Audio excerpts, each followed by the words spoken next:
The definition of special VFR. A special VFR condition is when the weather is less than basic VFR flight. So when the weather is less than basic VFR, some aircraft are still permitted to apply visual flight rules in controlled airspace. Special VFR operations is an aircraft operating under visual flight rules in accordance with the special VFR rules. So I had to look everywhere to find what basic VFR weather means. The places at the top there are the references that I found. We have our own little air traffic control Bible that tells it, but as a pilot, you might not be able to find that.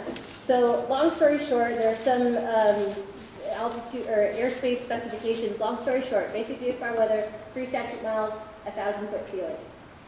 If the weather is below that in any of the Anchorage segments, Merrill, Lake Hood, or Anchorage, then the entire Anchorage Bowl will apply special VFR procedures. I'm going to go over those. Elmendorf is not affected. The way that we separate aircraft under special VFR operations, visually, non-radar, and with altitude. It used to be, 2 years ago, the reason why people were getting delayed, we would treat Merrill, Lake Hood, and Anchorage as one airspace. Now, we are separating within our own segment. So the Anchorage class Charlie is separated in special VFR aircraft. The Lake Hood class Delta and the Merrill class Delta are each respectively separated in their own special VFR aircraft. We also have this fancy imaginary line that crosses mid-channel with the Kinnick arm, and we use that to separate you laterally when the weather's a little bit less than desirable. So a quick review of the segments. You can find these in the VFR supplement. Again, this does not apply to the Elmendorf segment. When Elmendorf is special VFR, we all have to stay away from them anyway.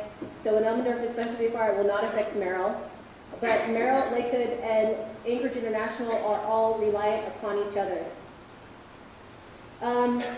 We seldom, as controllers, withhold a special VFR clearance. If you are not getting one, chances are you might not be asking for one correctly. The trick to special VFR is that air traffic controllers cannot solicit special VFR operations. So I can't hint to you if you need to ask for a special. The response you'll get from a controller if you request a VFR flight in IFR weather is the field is below basic VFR minimum, same tensions. That's your hint that something's not quite right. Check the weather again, look for the beacon, is the beacon on? And then you have to say the word request special VFR. So we separated the segments, like I said, the Merrill segment, the Lake Hood segment, and the Anchorage segment. So there's a chance that you might be in special VFR conditions in the Lake Hood segment over the ballpark, and there's an aircraft in the Merrill segment in special VFR conditions over West High. Not a lot of real estate between you laterally, but because you're remaining within the segment boundaries in accordance with the FAR Part 93, we consider you separated. So I'm going to review a little bit. Special VFR is an authorization to fly in controlled airspace. Your clearance will be either for the Merrill segment, or the Lake Hood segment, or the Anchorage segment. You cannot cross between unless specifically cleared to do so. The dimensions, the altitudes, the rules of all the segments, those are all in the supplement. You can find them in the FAR Part 93. I'd suggest reviewing those if you plan to fly a lot just in general, VFR or IFR. This magic little red line that you see on the screen here, this is what we termed the Dean line. You'll see kind of the triangular shape of the Lake Hood segment there. Point McKenzie, there's a dot just at the top of the Lake Hood segment and to the right. That line is approximately mid-channel between the shoreline, the south shoreline, and the north shoreline for each of the 3 segments. I lost my notes on that one. Okay, the way that we use the Dean line is that if visibility is less than 3 miles in any of the segments, and the ceiling is not below 500 feet, and there is no traffic going into Elmendorf, lots of ifs, then controllers can separate aircraft by using the Dean line. Someone takes off Merrill, Ship Creek departure, they get past the Dean line. As soon as they hit that Dean line, someone can take off Lake Hood. As soon as the Lake Hood departure gets past the Dean line, someone can take off Anchorage. Same thing coming in. If you're coming in from Point McKenzie and the visibility is less than 3 miles, we can get you in, but we're going to separate you by crossing that mid-channel line there. If the visibility is greater than 3 miles, this is our little chart that we use. If the visibility is greater than 3 miles and the only reason why we are below basic VFR minima in any of the segments is the ceiling, then we can play VFR all day. That's something that I remember out in Bethel. If it was just the ceiling that held us down, we basically applied visual separation between pilots and controllers, and everybody flew as if it was ops normal. We can sort of do the same thing here at Anchorage again. So if the ceiling in any of the segments is below 1,000 feet, let's say Merrill's reporting 800, Lake Hood's reporting 800, Anchorage is reporting 900, and the visibility below the ceiling is 7 miles.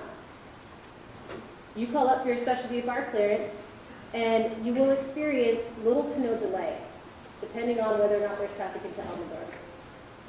You might be issued a little bit of traffic. There's going to be some more phraseology involved, obviously, because it is a clearance. We still cannot transit segments unless you are specifically cleared. But if the only thing holding the weather down in any of the segments is the ceiling, more or less it's going to be optional. What does this really mean to you? Special VFR is for when the weather is below basic VFR minima. It's applicable in controlled airspace, and now it is segment specific. ATC can't solicit it. If you want to fly VFR and IFI weather, you need to ask for it specifically. The methods of separation that we use, visual, non-radar, and altitude. By altitude, what we're really doing is we'll separate you vertically from aircraft that are on the Elmendorf funnel. So if someone's crossing Point McKenzie at 1,600 feet, I'm going to give you a special VFR clearance at or below 1,100. Visual separation can be applied pilot to pilot, or the controller applying it between aircraft. The controller does not necessarily have to tell you, I have both of you in sight and I'm maintaining visual. You can safely assume that if there's another aircraft out there that you hear but do not see, the controller can see them. ATC is not providing separation between you and the adjacent segment. IFR aircraft still do get priority, but with our new rules, we're seeing really little to no delay for special VFR aircraft anymore. If you're unable to remain clear of clouds, this is key. You get out on the ship creek departure, you get out to the shoreline, and it is just absolutely fogged in. You can't see a thing. Don't just turn around on your own. Don't just fly sideways into the other segments, because we're not separating other aircraft in adjacent segments from you. So we need to know if you can't maintain VFR. That's okay. Just let us know. We'll give you advisory vectors. We'll turn you around. We'll get you to safety. Spiral you up to climb above the clouds. Sometimes the deck's only about 400 feet thick. That's really the crash course. No pun intended. I'm going to give my little shameless plug here. Like I mentioned, I am part of the air traffic safety outreach. I have my contact information up here, and go ahead and take down that email address. If you have questions, if you have concerns, you can email any of the team members. It's a collaborative effort between FAA managers and air traffic controllers. We're not flight standards, we're not flight safety, we're just the people behind the radio that want to make this the best airspace possible. Non-punitive, non-threatening. Send me a question, send me a comment, send me a concern. If you don't like the new special VFR procedures, please let us know. We're revamping them. We're reviewing this year, make sure that everything worked all right. We're going through it again by the end of this month to have tweaked all of the little problems that we ran into this year. So I kind of breezed through it all, trying to stay on time. Questions? Yes? So aside from coming across the water, if you're coming on a camel, Yeah. or if you're coming from the north of a highway, where might you prefer to have these pilots hold before they get a special VFR clearance in Merrill or Lincoln? Your holding coming in from the east is going to be dependent upon existing traffic. So there are chances that we might just hold you where you called us. If you call us at Moose Run, we might have you spin right there. A lot of times the instruction that you'll be given is remain outside the class delta. In that case, it's at your discretion. I'm going to give you a safe place to hold based on what I know the traffic is. Usually Campbell Airstrip is a really safe place to hold. Ideally, because most of the traffic goes in and out of the north-south area there, ideally, if you're coming in from the east or going out to the east, you're separated by non-radar means. So you're tail to tail for most of the time if you're departing. And then coming in Again, it would probably be Camel Airstrip for Lake Hood, Moose, and wherever you're gonna call the controller. And if they don't specify a place and you need to hold, they say remain outside the class delta, and you need to hold, then just ask them, where should I hold? Did you have a question? Yeah, in the interest of safety and common sense, why are you not allowed to ask someone if they want a special VFR? Has someone told you you can't do that? Yes, it's in our Bible, but that's exactly what it comes down to. I can't put, how do I say this?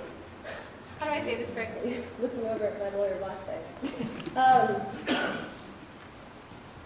If I tell you that you are cleared to fly under visual flight rules in less than VFR weather, I'm taking a lot of responsibility that I'm confident enough in your ability to do that.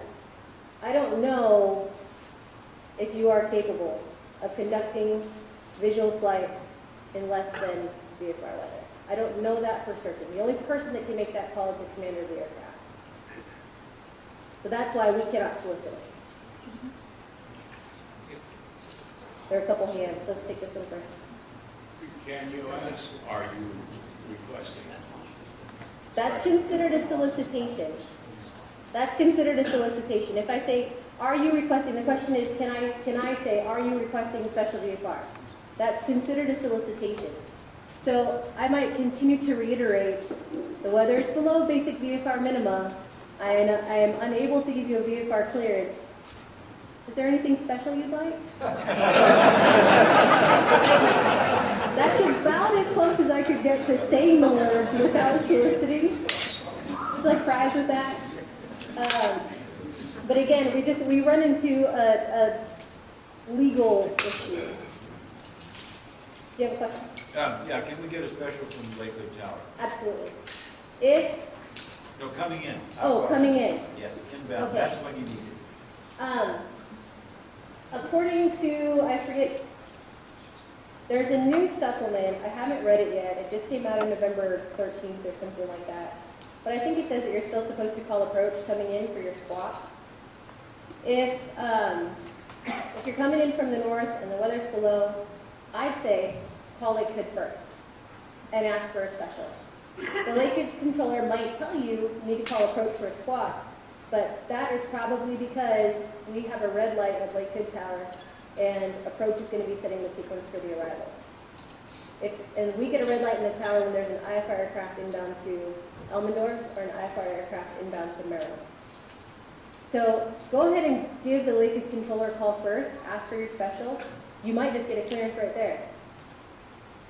But they might have to send you to approach for your squawk so that you can be separated from the inbound IFR aircraft. Do you have to have a transponder for special? No. Just for class travel. The question was, do you have to have a transponder for special? And the answer is no. Yes, sir. And that was essentially my question. How does that look on your side for a non-transponder equipped aircraft flying, requesting special VFR? You will not be radar identified, so you're not being provided radar service.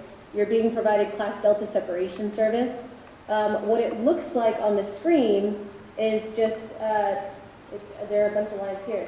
So it just looks like one of those little green lines, that's all I see, if you're not transponder equipped.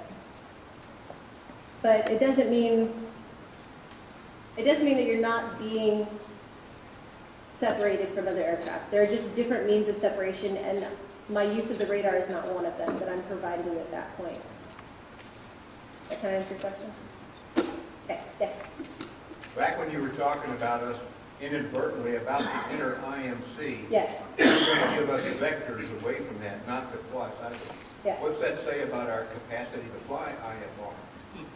Well, if you're flying IFR, that's a different story. What we're talking about is visual flight rules in less than VFR weather. Right. So if you're applying visual flight rules, my understanding is that you are to remain clear of clouds. If you find yourself running into a point where you cannot remain clear of clouds, then we can assist you with vectors or climbs or turns. I don't understand how the vectors from your radar code will keep me clear of clouds. Well, if you are speaking to approach then you would get a specific vector. And they would base that vector on known weather, pilot reports, and whatnot.